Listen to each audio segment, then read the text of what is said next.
आज हम शुरू करने जा रहे हैं नेगोशिएबल इंस्ट्रूमेंट का लेक्चर नंबर 2 और इस लेक्चर में हम कवर करेंगे टाइप्स क्या क्या हैं, जितने भी तरह के नेगोशिएबल इंस्ट्रूमेंट जो हमें एक्ट में दिए गए हैं। ठीक है, तो सबसे पहला जो आता है सेक्शन 4, 5, 6, इसी तरह से इसी सीक्वेंस में हम कवर करते निकलते हैं। देखो सेक्शन 4 है बच्चों प्रॉमिसरी नोट के बारे में। ये प्रॉमिसरी नोट क्या होता है? Promissory note is a legal financial instrument जो एक पार्टी प्रॉमिस करती है। यहाँ का जो मेन फीचर है वो है प्रॉमिस करना।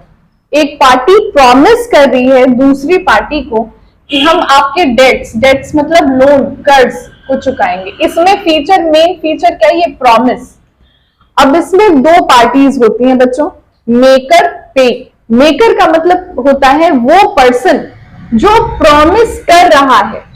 मतलब अगर मैंने किसी से पैसा लिया है तो मैं प्रॉमिसरी नोट बनाऊंगी और मैं प्रॉमिस करूंगी कि सर मैंने आपको पेमेंट करनी, आई प्रॉमिस टू पे। और पे जिसके लिए प्रॉमिस की जा रही है।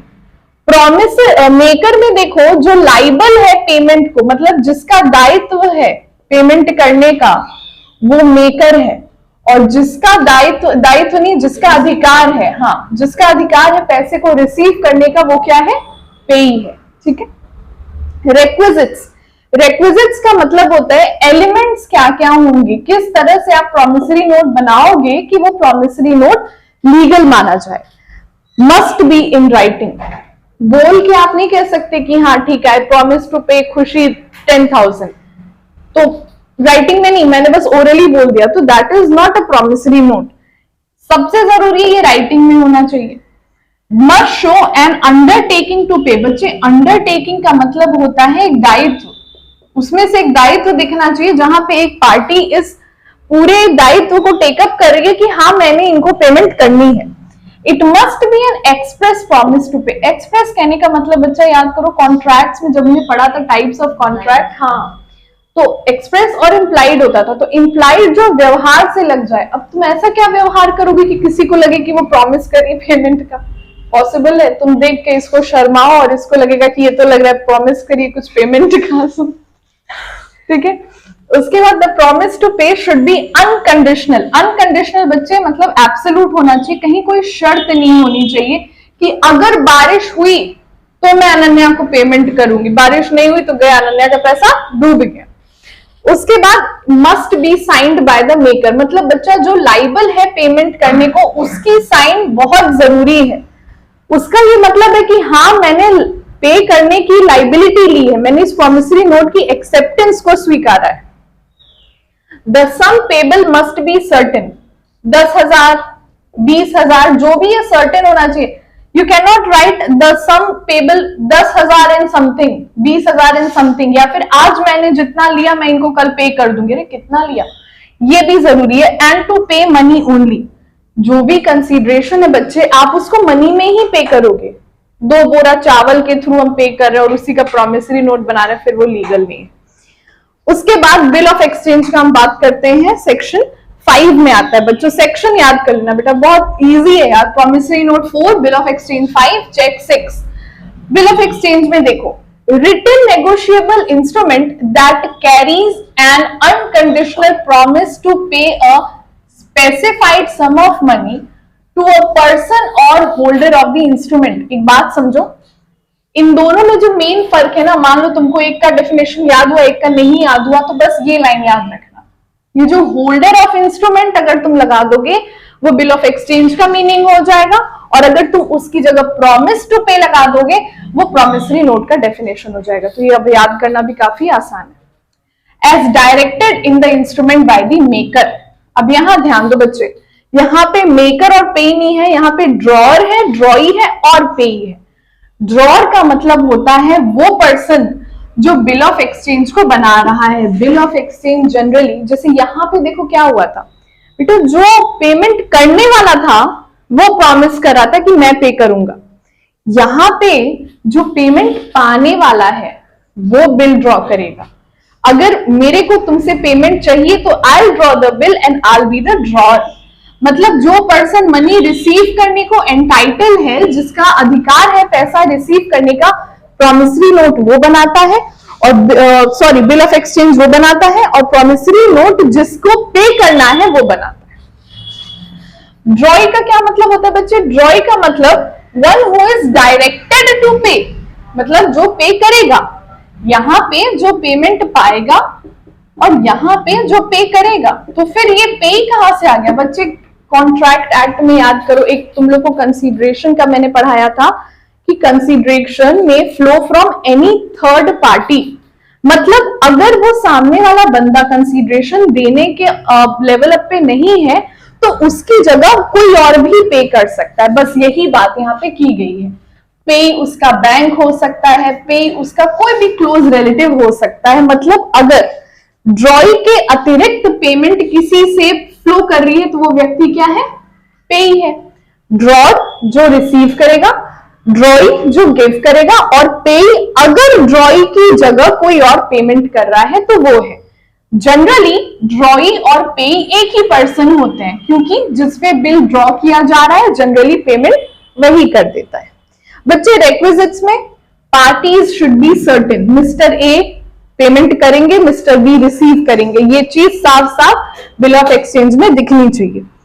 According to the Indian Stamp Act 1899, ये कहां से आ गया बच्चे? बिल ऑफ एक्सचेंज आपको एक प्रॉपर कागज पे बनाना होता है, और वो कागज इंडियन स्टैंप एक्ट 1899 के सारे प्रोविजंस को क्वालिफाई करनी चाहिए। It should be properly stamped, date mention होनी चाहिए, दोनों का सिग्नेचर होना चाहिए। जब ये ड्रॉई अपना साइन करे तो एक्सेप्टेड लिख के साइन करे। ये सारी चीजें इंडियन स्टैंप एक्ट में है। Date and place of payment, आप कहां पेमेंट करोगे, किस तारीख को करोगे। ऑर्डर टू पे, रिक्वेस्ट नहीं करना है पे करने का, प्लीज पैसे दे दो, नहीं। It is an order to pay that mister A will pay me this amount and mister A will sign.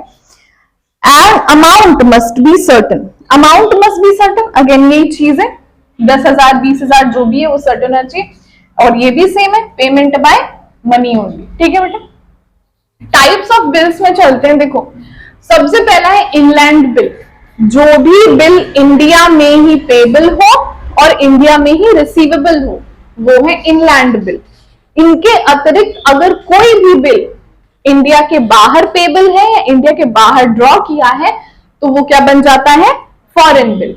Trade bill, बच्चे ये सारे बिल किसी भी रेफरेंस में आप पे कर सकते हो। अगर आपने बना सकते हो, अगर आपने किसी रिश्तेदार से ऐसे ही पैसे लिए तो उनसे भी ले सकते हो, मगर ट्रेड बिल केवल मर्चेंट लोग ही इशू करते हैं।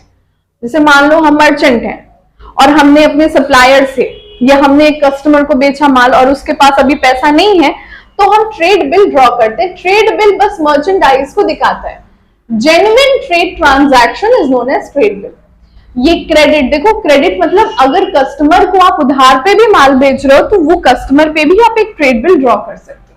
अकोमोडेशन बिल बेटा वेरी इंपॉर्टेंट, और ये सबसे अलग है, और मान के चलो ये मिड टर्म के लिए तो बहुत ही इंपॉर्टेंट है। ये तो मतलब आएगा ही आएगा। 3 चीजें जो तुम लोग मिड टर्म के लिए बिल्कुल स्किप नहीं कर सकते हो, वो है इन तीनों की डेफिनेशन 4, 5, 6 जो हम लोग लिख रहे हैं। अकोमोडेशन बिल और holder in due course. Holder in due course तो इतना इंपॉर्टेंट है कि हो सकता है इस पूरे एक्ट में से कुछ भी ना पूछे, केवल एक question holder in due course पे पूछते हैं। अकोमोडेशन बिल देखो क्या होता है। एक सिंपल सा सिनेरियो समझो।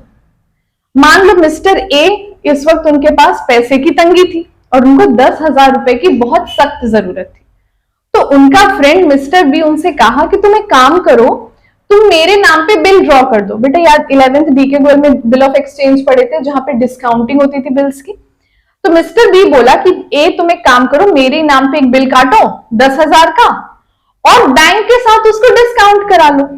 तो बैंक वो बिल लेके तुम्हें बाकी पैसे दे देगी।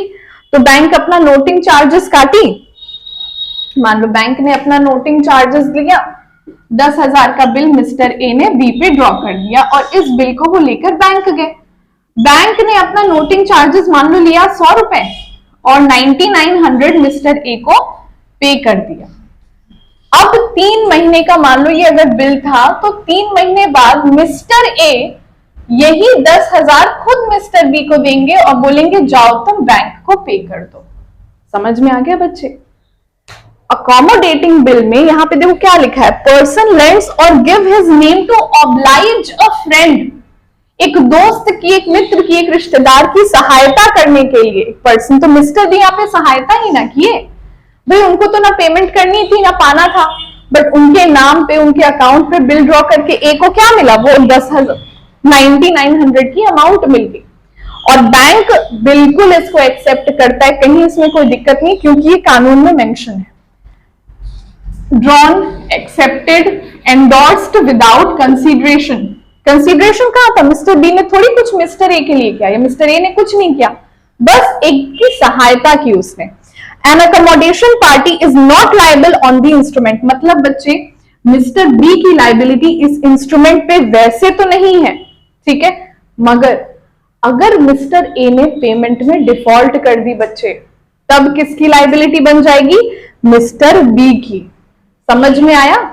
अब ये हो सकता है कि mister be on the time bank को पे कर दे, फिर मिस्टर ए पे केस करे कि अकोमोडेशन बिल था वो और ये फ्रॉड कर गया मेरे साथ, तो फिर वहां पे फिर फ्रॉड के प्रोविजंस लगेंगे, ठीक है। Accommodation party is liable to holder for value, मतलब बच्चे यहां पे वैल्यू बिल की कितनी है, 10,000। ऑल्दो मिस्टर ए ने रिसीव किए 9900, क्योंकि बैंक ने अपनी डिस्काउंटिंग चार्जेस ले ली, मगर बिल की वैल्यू कितनी थी, 10,000। तो 10,000 के लिए अकोमोडेटिंग पार्टी लाइबल होगी।